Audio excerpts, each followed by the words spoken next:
আসসালামু আলাইকুম। কোন ব্যক্তি যদি নামাজি না হয় তবে কি হাদিস মতে দান কবুল হবে? খুবই একটা গুরুত্বপূর্ণ প্রশ্ন। সুপ্রিয় ভাই এবং বোন,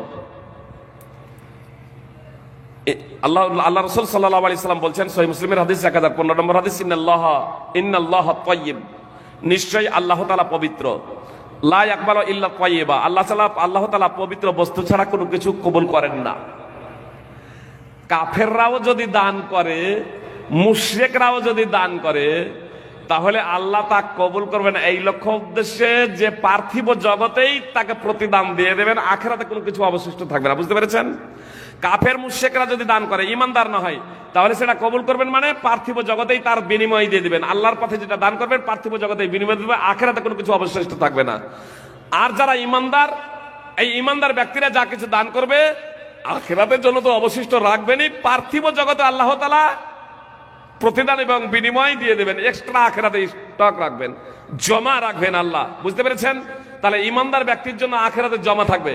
এখন প্রশ্ন হলো কাফের, আমি এই মুশরিক এবং ইমানদার, এই কাফের মুশরিক এবং ইমানদার দুটোর দৃষ্টান্ত নিয়ে আসার উদ্দেশ্য হলো যে বেনামাজি ব্যক্তি কাফের না মুসলমান?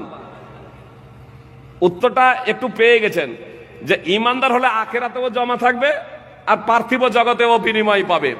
আর যদি কাফের মুশরিক হয় তবুও আল্লাহ কবুল করবেন, তবে পার্থিব জগতে বিনিময় পাবেন, আখিরাতে কোনো কিছুই তার জন্য অবশিষ্ট থাকবে না। আখিরাতে নেকি পাবে না, পার্থিব জগতে তার প্রতিদান আল্লাহ দিয়ে দেবেন। এই বিষয়টা আরো স্পষ্ট করতেই যখন আপনারা বলে দিলেন কাফের, নামাজ যে পড়ে না, কখনো কখনো পড়ে, কখনো কখনো পড়ে না, এই ধরনের ব্যক্তি কাফের না কাফের নয়? ওলামায়ে কেরাম দুই ভাগে বিভক্ত। শেখ ইবনে বাজ সহ সৌদি ফতোয়া কমিটি তারা বলছেন, কেউ যদি এক ওয়াক্তের নামাজ ইচ্ছাকৃতভাবে ছেড়ে দেয় তাহলে ইসলাম থেকে বের হয়ে যাবে, তার ইসলাম ভঙ্গ হয়ে যাবে, সে মুসলমান থাকবে না। একবারে খুব কঠিন ফতোয়া।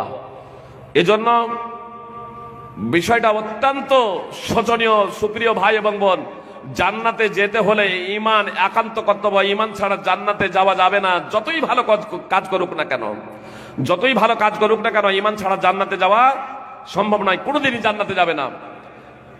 অবশ্য যারা কখনো কখনো নামাজ পড়ে, কখনো কখনো নামাজ ছেড়ে দেয়, এদের প্রসঙ্গে আল্লামা নাসিরুদ্দিন আলবানী সহ বিশ্বের সিংহভাগ ওলামায়ে কেরাম তারা বলছেন যে নামাজ ছেড়ে দেওয়া হলো কুফর এবং শিরক, মহাপাপ, মহাপাপ।